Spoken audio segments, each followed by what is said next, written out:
എല്ലാവർക്കും നമസ്കാരം. എന്തൊക്കെയുണ്ട് വിശേഷം? എല്ലാവരും സുഖമായിരിക്കണം. മലബാർ മാപ്പിളപ്പാട്ടിൻ്റെ തനിമ നിലനിർത്തിയ ഒരു മാപ്പിളപ്പാട്ടായിരുന്നു അള്ളാ റസൂലുവിനെയും എന്ന വരികളോട് കൂടിയ ഗാനം. ഈ പാട്ടിൻ്റെ രചന പി.ടി. അബ്ദുൾ റഹ്മാനായിരുന്നു.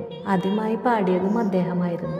പക്ഷേ പലരും ഈ പാട്ട് പിന്നീട് പാടിയെങ്കിലും ഏറ്റവും ജനപ്രീതി നേടിയത് വിയ്യൻകുട്ടി മാഷ് പാടിയപ്പോഴായിരുന്നു. ദൈവത്തോടും പ്രവാചകനോടുമുള്ള സ്നേഹം, അതായത് അള്ളാഹുവിനെയും അവൻ്റെ റസൂലിനെയും സ്നേഹിക്കുക എന്നത് ഒരു വിശ്വാസിയുടെ ജീവിതത്തിലെ ലക്ഷ്യമാണെന്ന് ഈ വരികൾ നമ്മെ ഓർമ്മിപ്പിക്കുന്നു.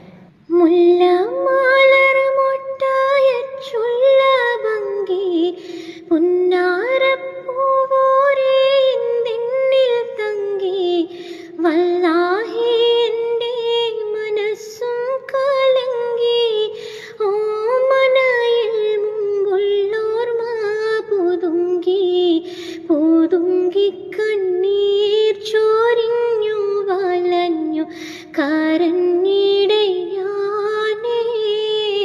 ഉള്ളം കലങ്കിടെ തേനേ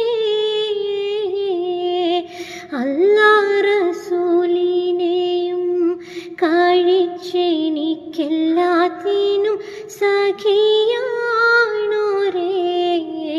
എന്തിൻ